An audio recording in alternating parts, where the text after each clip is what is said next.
the Masheba Webb Show. Masheba Webb Show. Everybody out here, come and sing with me. Masheba Webb Show. Masheba Webb Show. The Masheba Webb Show. Sit back, relax, just chill, tune in. Sit back, relax, just chill, tune in. It's the Masheba Webb Show. My God, this is another Saturday edition of the Masheba Webb Show, and I am your hostess, Masheba Webb. Good gracious, listen, it's just a blessing to be in the house again, okay? It is absolutely a blessing to be in the house. Things are happening all over the world, but yet God spared our life, and we are still here. Mm-hmm. To my left, I got my girl, my buddy, and my pal, and my new co-host. We call her Cree. How you doing, sweetie pie? I'm amazing. Hey, how are you? I am good. So how you feeling, sweetie? You are here. I'm relaxed. Thanks for having me. Oh, my goodness. It's an honor. It's a privilege. Thank you. You look beautiful, by the way. Thank you. You are glowing. Mr. Rob said you look like a little baby. He said you look. I get that all the time, and I take it as an advantage. Like, I take advantage of it. Okay, all right. Y'all already know in front of her is our guy, my guy. We call him Big Rob. How you doing, Big Rob? All is well, family. Right here at the Masheba Webb Show. What you been doing all week, sir? Come on, talk. Putting that labor in. Oh, putting that labor in, huh? I'm setting the plan for the big plan. You know, I got some stuff that's about to pop this year, and stay tuned. Okay. Well, we are excited to have you here. Now, Miss Cree, can you talk about, tell everybody what our topic is today? Because I have our guest on the phone. Let's talk about it. Let's get into it. Our topic tonight is the molestation of men and women, the secrets they keep, the year of 2024 of closing the door. My God, we got to close these doors, okay? And we got to get people free, and then we must remain free. Now, when I thought about this topic, first of all, I'm going to introduce my guest, and I hope that you be able to hear it. Are you there, Mr. Anonymous? Yes, I'm here. Mr. Anonymous is in the building. You are in the building. Well, I am glad to have you. You know, when I talked to you and we were on the phone and I mentioned the topic today, the first thing you said to me is, I want to be a guest. And I'm like, really? You want to be a guest? Well, first of all, let's talk a little bit. Do you want to say anything first before we bust this wide open, Mr. Anonymous? Man, let's just bust it wide open. What she just said, we were breaking down doors, right? Absolutely. We got to stay free. Let's keep the doors in like the feds looking for. So listen, Miss Cree, let's talk about some statistics on, because I was doing the show at first on just men, but when I talked to my dad said, well, what about the women? I said, you right. So let's talk about a little bit statistics. Let's spit some facts for them. Okay, well, you guys can go on rain.org to find this information. It talks about sexual violence affects millions of Americans. Every 68 seconds, an American is sexually assaulted. Wow. Every 68 seconds in America. 68 seconds. Someone is sexually assaulted. Now, Mr. Keith, how are you doing? Are you there? Oh, my God. Wait. I wish you had to see my face. Huh? Every 68 seconds. Every 68 seconds?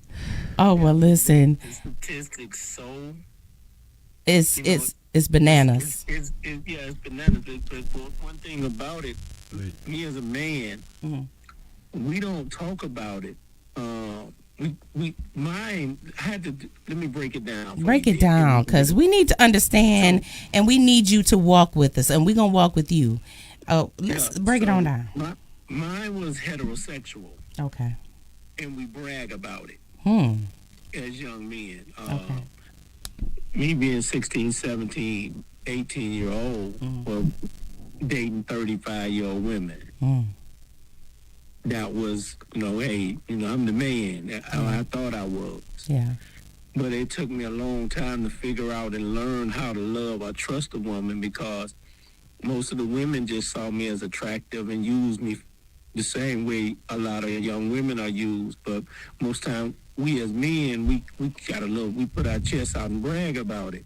But at the end of the day, when it's time for us to date or trust or love or have a relationship, we can't uphold a relationship. So we running from what the old people say, from pillar to post. Absolutely. And most people don't understand why. So a lot of women be like, man, I don't know why you won't slow down. It's because something happened to you in your spirit that just keep you going on and on and on and on. And you can't find that sweet space no more because your innocence has been taken away from you. But us as men, we're supposed to be strong, suck it up, hold things in, don't cry about it. And then so we just brag about it. I got 5 women saying, man, I messed with my teacher. And I actually did. I had one of my teachers, she was older than me, and I was dating a teacher. I'm in the 11th grade. So let me ask you this. Let me stop you right there because you have said a mouthful. Now, yours was a female. Is that what you're saying to me? Yeah. Okay, that sexually assaulted you. And from her doing that, it messed up the time. It messed up you as a kid, your mind. It messed up everything. Is that what I'm hearing from you? It actually took me to a place of adulthood because not soon after that, my first child that came into this world was by an older woman. Okay. Oh. And so now I'm 19 at the time. Okay. But she's still 35. Wow. You see what I'm saying? So I couldn't relate to young women. I could take them out on dates and stuff like that, but I couldn't relate to them. I always had to have an older woman around me. Now, let me ask you this. As a older man, you think that it affected you in ways since you've been an adult in relationships? Because I'm going to tell you right now, I've been in a relationship with a man, and I don't know if he was gay. Okay, but I do know that he had some trouble connecting to me as a woman. He had trouble connecting to me, just connecting to a man. Honestly, I don't know. He has problems. He had problems connected to females. He had problems connected to males, and he just never found that masculine space again. I don't. So here we go with that one. Yeah. One of my good friends that died during COVID, he was a man that had been molested as a child by men. Wow. So he struggled all of his life with that identity. And he would he dated women, he had 2 children, he never got married, but he would set himself up to get in awkward positions and situations with men. Every once in a while, he just go off the rocker, almost like a person that's on drugs. He'd go to Vegas, get drunk, do all this stuff, and then suffer depression and all these different things for months afterwards. And one of the things about him was, I wish he was alive today because he could tell his own story. Right. Is both of our stories are similar. It's just that he was molested by men.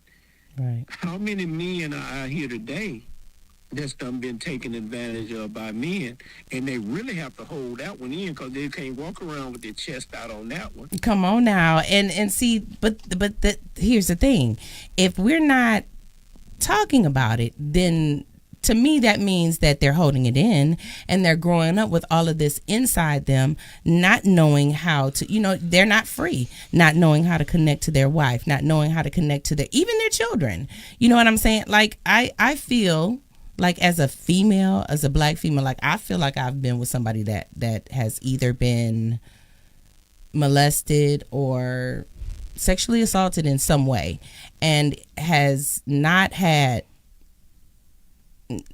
been open about it. And thus I just feel like if this has happened to you and you can't talk about it, I think that stunts healing. I think that I don't feel like there's a way that you can get healing without talking about it. What do you think about this, guys? Chime on in, Mr. Rob, Miss Cree. What y'all thinking over there? Well, family has to do a whole lot of that. your upbringing. Okay. Especially when you don't know how to express yourself. Yeah. You know, because if you're not going to, because if I was just talking to somebody about this. I can't remember who. We were just having a conversation about being able raising our kids, but you got to know how to raise your kids across the board. You Absolutely. got to know how to teach them how to express themselves without being disrespectful. Yeah. You know Absolutely. And without any fear. You know what I'm saying? But how can we, you know, I guess I should have had a doctor. Actually, Dr. Barbara Bankson was supposed to be here for this show. But how can we, what do you think, how can we make a breakthrough in this epidemic? Because, like, there is so much, like, it's more men being violated than women. And they are growing up with no counseling, no nothing. Anonymous, talk to us about what do you think we could do to change just a little bit of it? Be transparent. Like we're being. It took me a long time. You know, I'm married now and everything, but it took me a long time to really trust a woman as far as I could, as old people say, as far as you can throw her. Absolutely. You know, I would draw her all the way in, but then I would push her away because it would remind me of me being used just for that purpose. Absolutely. Absolutely. And I get it. And then I understood because I had a lot of friends that women friends that I never been with intimately, but they suffer from the same thing. One of my friends, we used to play a lot, and I would hold her arms down. You know how you just be playing and you hold her down, and she would jump on you and cut you and bite you, and I couldn't understand what happened to her. Wow. And she told me, she said that because she had developed and grown up fast, that men was messing with her. Her mother boyfriends Wow. was messing with her. Mm. You know, and then after a while, she felt like, hey, I can get money from them and everything. So she just played the game with them, and then eventually, Mama not participating caused that problem right there. Because why was you not? You got to listen to your kid. You got to know your kids. Yeah, absolutely. A dude can't be more important than making sure my daughter or my son is all right, and you bringing somebody into the fold. Well, you know, let's be real. You know, nowadays we got mothers who really don't care. Yeah, that's true. They really don't care. It's and more that's why you got a lot of gay important. guys now. so check this out. I'm glad Mr. Rob took us there because Come on now. I was getting ready to tell you the rest of the story. Go ahead. It was a generational thing. Her mother had been treated the same way. So the same thing happened to her mother. Her mother didn't agree with it, but her mother didn't have enough fight in herself to fight for her daughter because her mother had been used the same way. That's how she ended up with the daughter.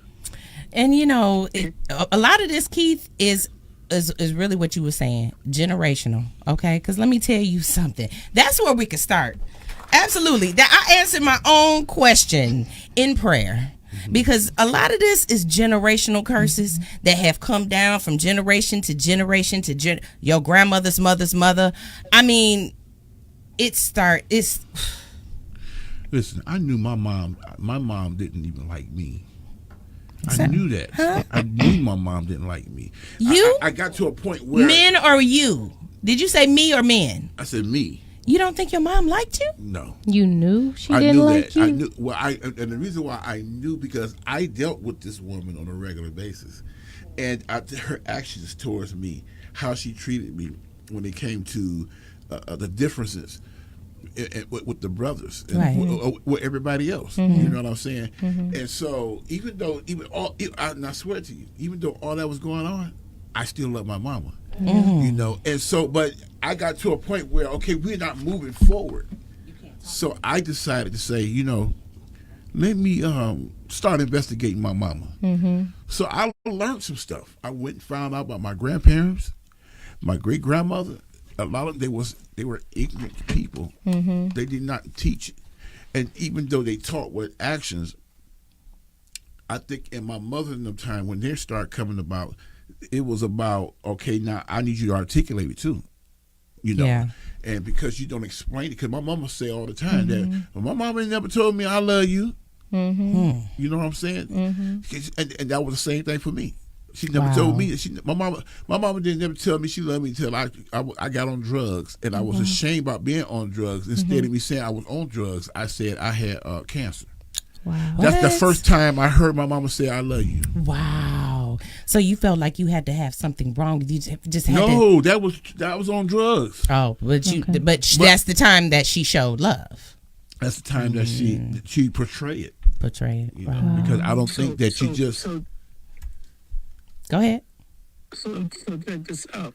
When we start looking at things with a quote unquote third eye, a lot of times our parents or even the people that hurt us or use us, they're only operating out of what they have. Absolutely. Right. That's another thing we said. A mother not loving you, you might have been that mistake child, or that I don't want a baby right now, or I like the daddy of the other kids more than I like the daddy of the other. I've dated women like that. I've dated women where There are women like that.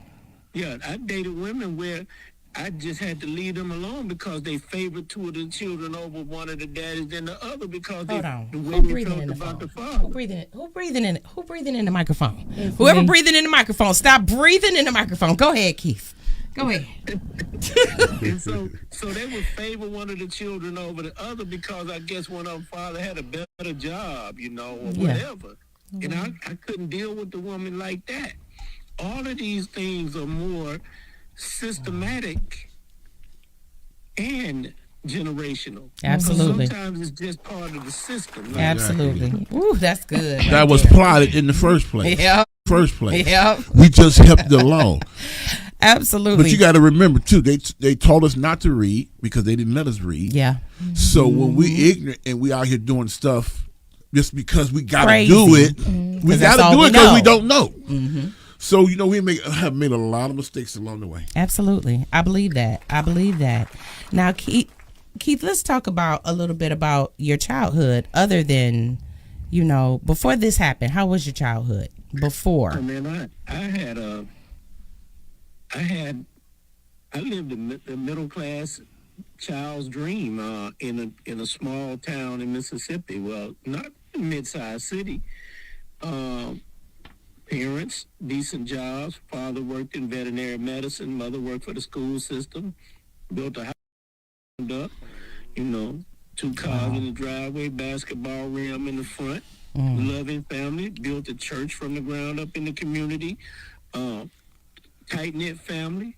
Christian family. Church on Sunday. All of the great markings of a family. Absolutely. But I was not immune, but I was sheltered from the streets where all these other things go on. So when I had to go out in the street, I never thought my mother knew anything about the streets. Right. So I went over there in the streets to find out what's going on over here. And I thank God that I survived the streets because what I did learn when I was out there What did you is I learn? learned how to go in and help someone else out. Come on now.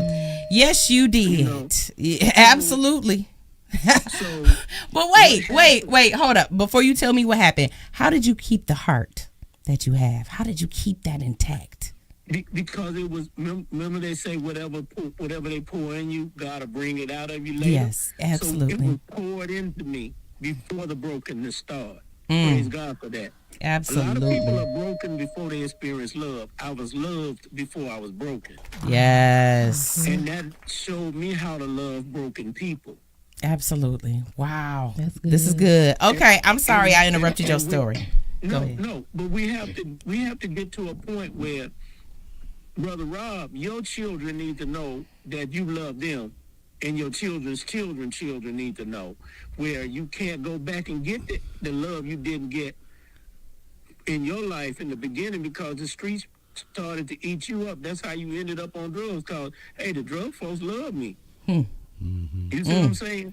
Absolutely. They love on me. The street gang love me. The brothers that smoke weed with me all day, they love me. The women that would have sex with me when I wanted to, when I was just out there wilding out, they loved me.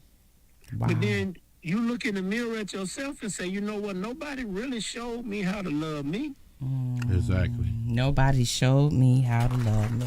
Because Oh, we God. keep putting, we have, love is supposed to be unconditional. But we have to understand what the definition of unconditional is. Like he was talking about reading. We go back to reading. A lot of people can read, but they can't comprehend. Absolutely. Absolutely. Just like you can pick up the Bible, but if you really don't have the spirit of discernment, it's a lot of that you're not going to understand. And then you got to be able to handle the Bible in a way where the Bible is supposed to convict you and liberate you at the same time. At the same time. At the same time. And if, go ahead. And if you got a thorn in your side, That's it, sir. if you got a thorn in your side, it don't mean that God's not there. Absolutely. For you to be aware that that thorn is in your side shows that God is there. My God. Now, he never said the thorn was taken out. He just showed the brother how to live with the thorn in his side. Wait a minute. Say that again. He never said that the thorn was taken out. He never said that the thorn was taken out. Unless some preacher could come over here and correct me.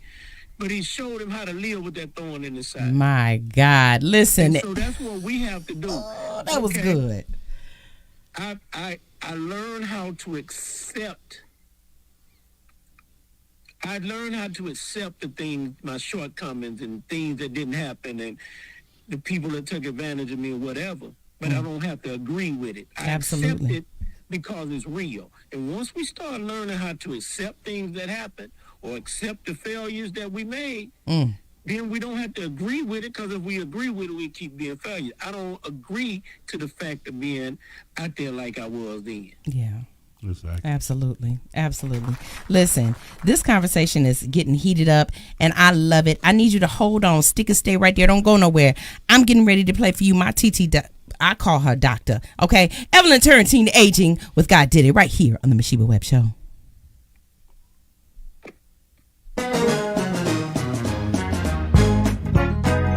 Come on, clap your hands. Let's give God some praise for the good things he's done. Everything that happened to me that was good, God did. God did. Yes, he did. Oh, yes, he did. Oh, everything that happened to me that was good, God did.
All right, that was Evelyn Turrentine, Aging with God Did It. Now, right now, I have Miss Cree. She's going to come and she's going to read some stuff that she researched, and it's an interesting read. Here we go.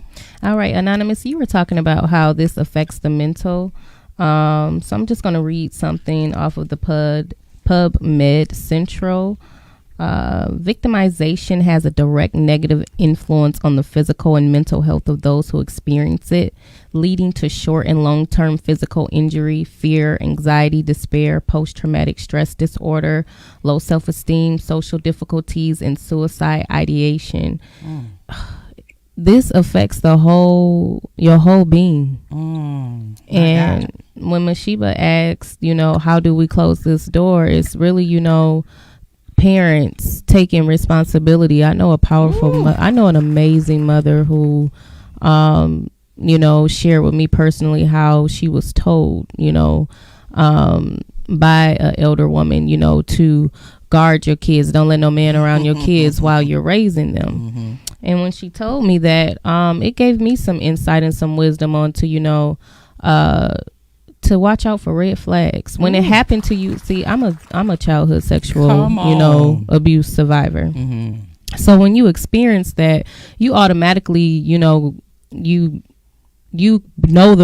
red flags. Absolutely. You can feel, you can discern in your intuition. Even if you go around a creepy person, you just know don't the hairs on the back of your neck stand up? You just know it. You just know what? But sometimes we ignore the signs. We do, and we ignore them because of something else that we like about that person, or that we just don't want to admit. Yeah. Because some people just got on rose-colored glasses. I don't know if you just don't want to admit. If that's the only reason, then you should be able to admit. Listen, I got a reason. a guy. There's a reason that's hanging. The person that's hanging with this person that's giving you the red flags. I got a guy who wears rosy color glasses 365 days a year, and there is no bad in the world. He sees the good in everything, and that's a good thing. It is. It's a good thing to be able to pick out the good and the bad between people. But baby, rose colored glasses everywhere. Everybody ain't good, and the world got a lot of bad in it. And if you waking up every morning and you're not cautious, okay, you're not erring on the side of caution. Something wrong. Well, I'm going to hit you with this one. Come on, hit me then. So it depends on your mindset. Yeah. Because some people can actually have no concern about that, and that nothing never does happen because they not on that frequency. Absolutely. I agree. They thinking nothing but as much pure positivity as possible. Absolutely. And every situation is trying to be positive. So I can see that happen. I feel like it hit different when it happened to you. Absolutely. Because you just not going to ignore the red flag, especially when it come to your kids. It's definitely not me. You bet not. Because, it's just going to be right there in your face. So let me tell y'all another thing. When you go into church, just because you're in a church building don't mean nothing. Okay? Because I got some people in my family that's been abused in the church, in the bathroom. Okay, and someone inboxed me the other day and said a young lady came to their church, and she's a preacher, and told how she got sexually assaulted in the church, and nobody knew about it. And and this happened when she was young. You got to watch your kids, even in the church. Now, Mr. Keith, are you still there? I am still here. What do you have to say about this? You think just because we go to church we good?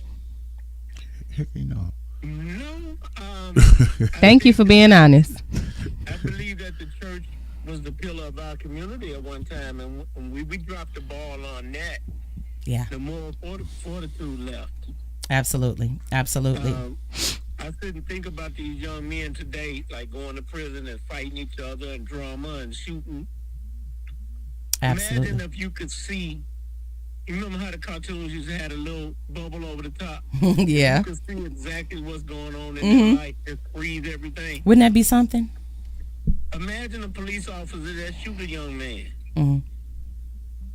Do that young man look like somebody that bullied them or dogged them out when they were 9? Could be. And they're traumatized by that? Could be. Could be. we don't talk about the mental aspect of healing in the church. Absolutely. Listen, I was saying on another show that I just did that, talking about mental illness, even mental, because that creates mental illness. It creates mental sickness when someone violates you, no matter if it's male or female. But people, we have to talk about it. You have to talk about it. You got to tell somebody.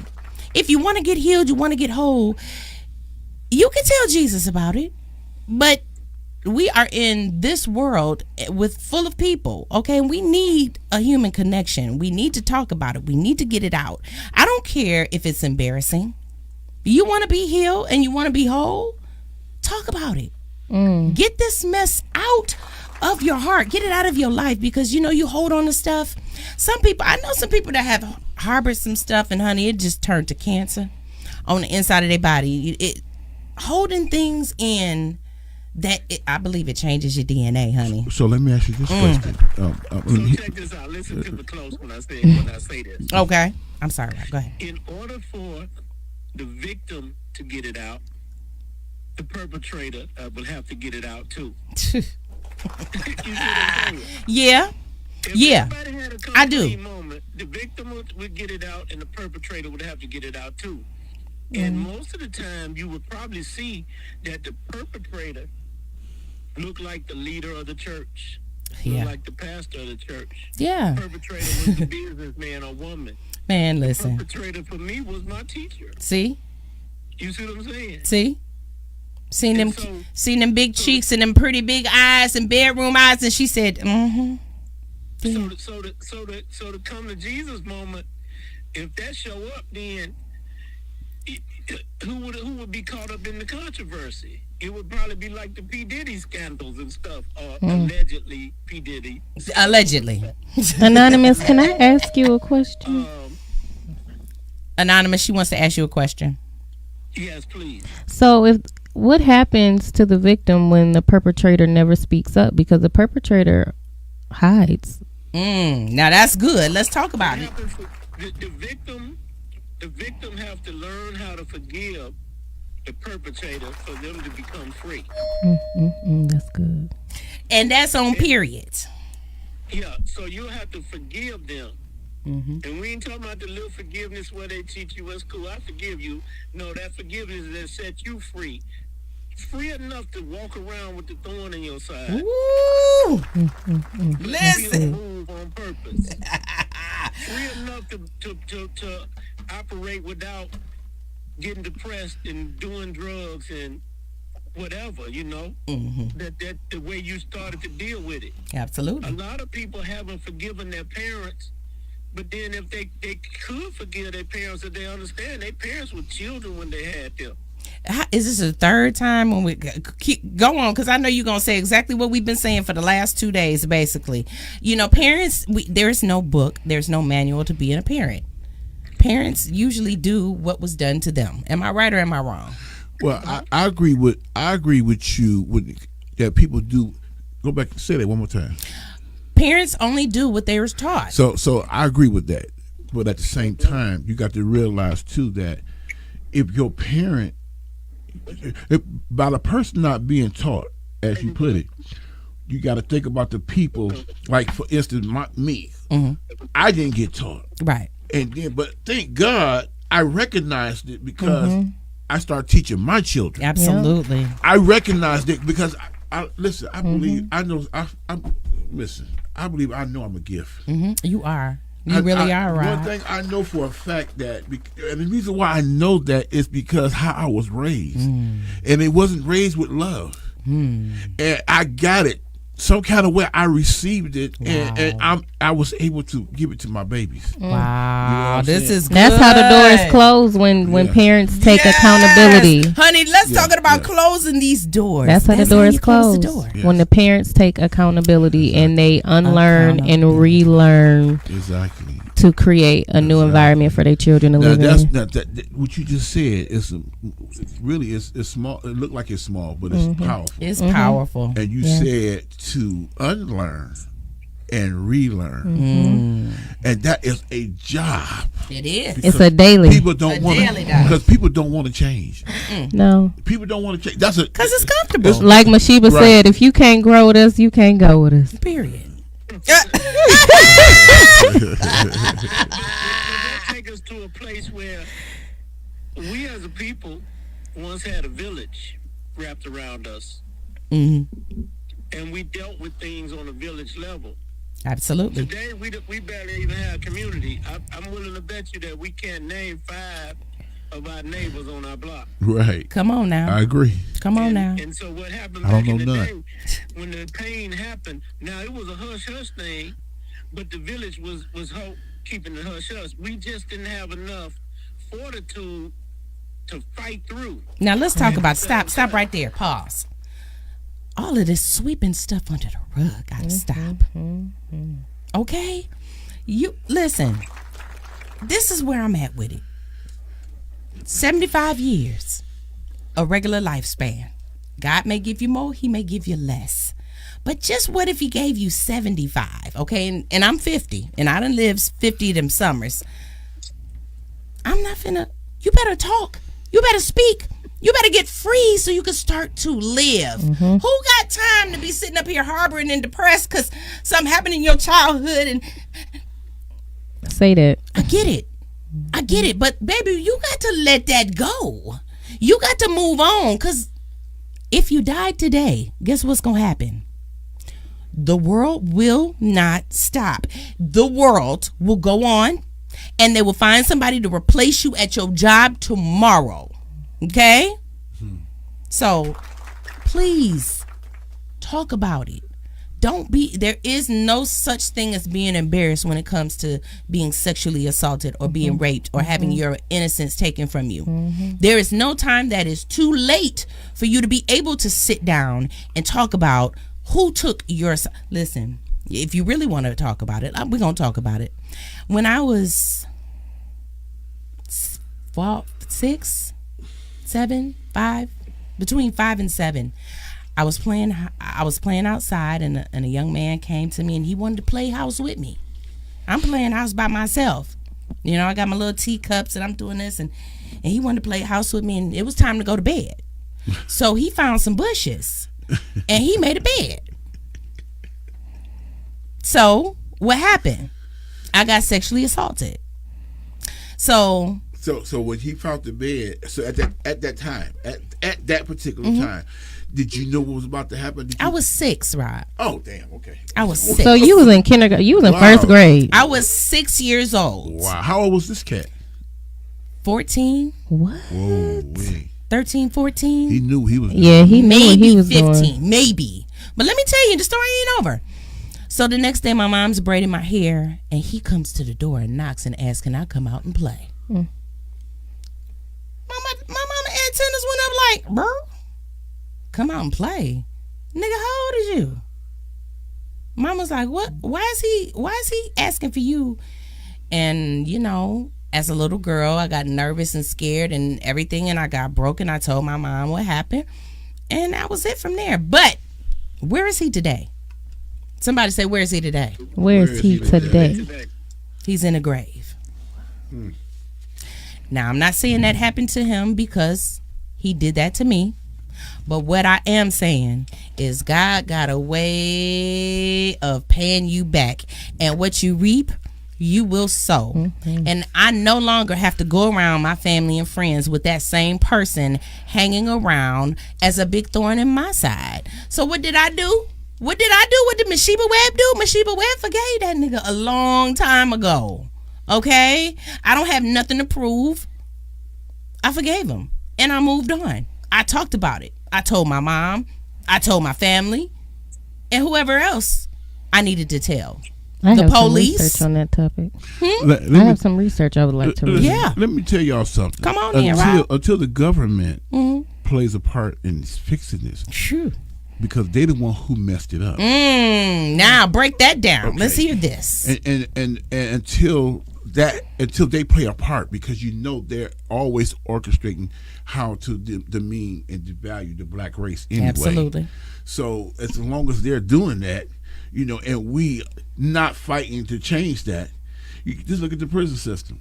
The reason why people keep going back to jail, they forget the people who when they went to jail, ain't nobody taught them nothing. Absolutely, but that's what we're doing right now, though. Yeah, but you gotta understand that if people don't, we're gonna always keep doing a revolving door until we tell these people how to live their life. Absolutely, and listen, this is what right here is a therapy session. Okay, you can get your healing right here at the Masheba Webb Show. Okay, listen. Like I was saying, we are 43 minutes in, y'all. Cree, you almost an hour in. How do you feel?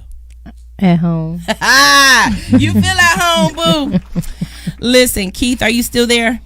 Yeah, I gotta follow up on something he was just talking about, the brothers in jail. Go ahead. Imagine how many brothers and sisters go in jail and get violated and come out and never tell nobody. Listen, God. the research I have found, y'all. They might have got violated in jail, but then was violated as a kid. So the reason why they ended up in there in the first place is the pain, and so they acted out dealing with the pain. They go right up in there, and then the abuser abused, and so they didn't get reformed. They actually became a monster now. Then they go and perpetrate someone else. Period. Yeah. That's it in a nutshell. Now, Miss Cree, what were you about to say? I'm gonna tell you.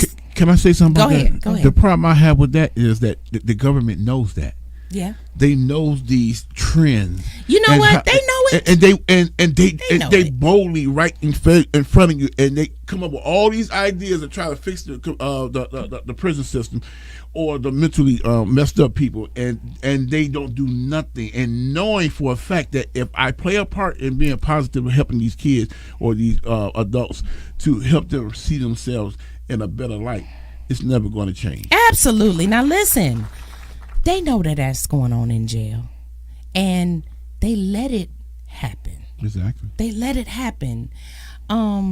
Cree, what are you getting ready to read for us, honey? Male and female victims may decide not to disclose information to protect a friend or family member out of concern of retaliation by their attacker and out of concern that they will be blamed personally for their victimization. So these are all kind of barriers that, the victim goes through mentally, emotionally and physically.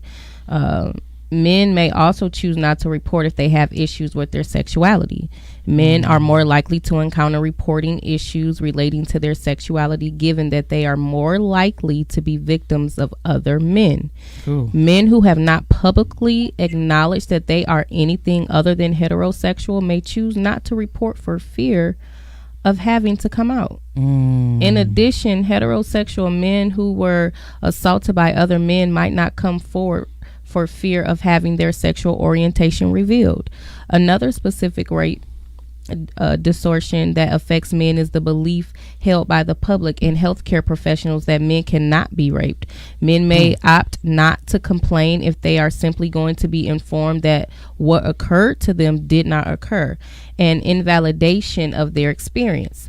A lack of knowledge regarding the when you don't speak up, when your voice is trapped. It's when you don't you speak stay up. stuck. My God. But when you do what Anonymous is doing and what the Masheba Webb Show is doing, you take ownership back of your voice, absolutely, back of your mental health. This is what the government need to play a part in, because they keep saying that we're divided by saying that the man is not the problem. Man, you good by getting raped, but the woman, we about to go heels over heels about that situation. Forget about the healing of the man's mind, especially the black race mind, from their situation. Right. Well, then, that goes back. You can go a little bit further into when you're talking into the mind, because, I don't believe that people are born gay. I don't either. I don't believe it. I don't believe it at all. I believe that somewhere in your mind, there became a problem. Okay, you like what you like, and that's that. You like what you like. I don't believe that you were born gay. I'm sorry, I just don't believe that. But if you turn, that's what you like, that's what you want to do. Hey, guess what? Masheba Webb loves you. I can't judge you. I can't judge you at all. But it's just disheartening that the jail system will let men go in jail, and they will do nothing to stop it. Okay, they will do absolutely nothing to stop a man getting raped the same by thing is another still man going in right jail. now. Absolutely, It's not going to change. It's not going to change. And why is that? That's They the don't thing. want it to change. So it takes that individual to make up in their mind that I want change. And when I decide to change, and when I execute the necessary steps to change, I can go help somebody else. Now that's good, But but I'm that's- talking about in jail. Like if you're in jail and you're behind bars, so you can't help. No. You got the warden, the people that run the jail. That's who. No, is responsible for you in there. Their job is to make sure they demise. What's the word? I'm saying it right. Divide. No. Despite, Minimize. Oh, minimize. They try to minimize you, devalue you. Yeah, break you. That's their job. That was the plan. Right. That's the plan. But what I'm saying is, when they see and they know somebody is in another room, they got just taken, and they seen they don't tell me them COs don't see stuff happening. Don't tell me they don't know people are getting raped up in that jail. Why are they letting it go on? That's the what question is they condoning in it too? Then if they can just sit up there and watch something sick like I that, don't get it. I don't get it. What do you think, Anonymous? I gotta tell you something about the prison system or jail. The inmates run the jail. The correctional officers just make sure they don't leave. Exactly. Okay, I ain't never. That's the whole point. That's the whole point I was making. The correctional officer ain't offering no help, no knowledge, no nothing about to prevent you from doing the things that you're in here doing. Absolutely. So yeah. Make sure you don't leave. Exactly. And that's their about only all. job. That's about all that they do too. Yeah. Okay, because they smuggle stuff in. They be sleeping with some of the prisoners too. Exactly. They all be up in there getting it in. Oh, it's terrible. I tell you. Listen, Anonymous, I thank you for calling in. I am so glad that you are still my friend. Thank you very much. And I just want you to know that I do love you. And here at the Masheba Webb Show, from day one, you have been a follower, you have been a supporter, and I just want to thank you from the bottom of my heart. And Cree, you did an amazing job today. Let's just give it up for Miss Cree, because you did that, baby. You did that. How do you feel? Is there anything that you want to say? Me? Yeah, you. I feel at home, and I just want to say, you know what? When you're dealing with something like this, just have compassion on yourself. Absolutely. Have fun. Have fun. Let it go. Let it go. You know, continue to grow. Absolutely. And just breathe. Just come on. Does she sound like she's a part of the family already, Rob? Because if Miss Barbara Bankston was here, she would say, heal. Okay? That would be her last comment, is to heal. Anonymous, do you have anything that you want to say? Can you tie this all up for us? I just want to say it's an honor and a privilege to be on the Masheba Webb Show tonight. I hope that someone that's listening can start the transformation to healing. Absolutely. Yes. Please, no matter what you got to do. I wish I should have had a hotline. There got to be a hotline somewhere. We have to do a B show to this. We do. It has to be a recurring show. Call in. Absolutely. Do another cast on it. Definitely. Absolutely. Because I do know that there's some people out there that want to express themselves. Yeah. And them expressing themselves will definitely help somebody else. Absolutely. That is afraid to come out, but will express themselves because somebody else done did it. Come on now. And just don't be afraid. Please don't be afraid.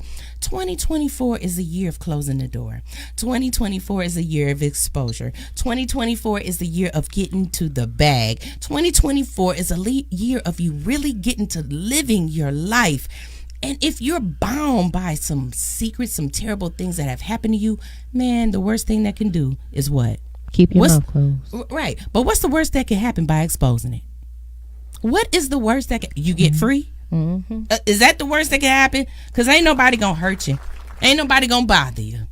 Come on and talk. Get somebody, tell a pastor, get you a pastor friend, get you a sister girlfriend, get you a brother man friend. Whatever you have to do, wherever you have to go, get some help. If you see me, Masheba Webb, and you want to talk, I'm here. I'm here at the Masheba Webb Show. Y'all already know the number is 248-388-3217. If you need to talk, call me. Honestly, honest to God, if you need to talk, call me. Mr. Rob said, how are we going to close the door? How are we going to close the door, Miss Cree? What did you say? What was your answer? How was we going to close the door? Oh, take ownership. Take ownership and accountability. Yeah. How are we closing the door, Mr. Rob? What's your answer? All I want to tell you is this. Keep fighting for your life. Keep fighting for your life. You better keep running. Acting like there is no tomorrow. Come on. And it is no tomorrow because they for all you know, they can hit the button in 30 seconds. You feel what I'm saying? Absolutely. And we have no decision in that. Absolutely. So act like you're trying to live. You better act like you know. I like that. Listen, until next week, 2 p.m., the Masheba Webb Show. Everybody kiss it out. We love you. Till next week. The Masheba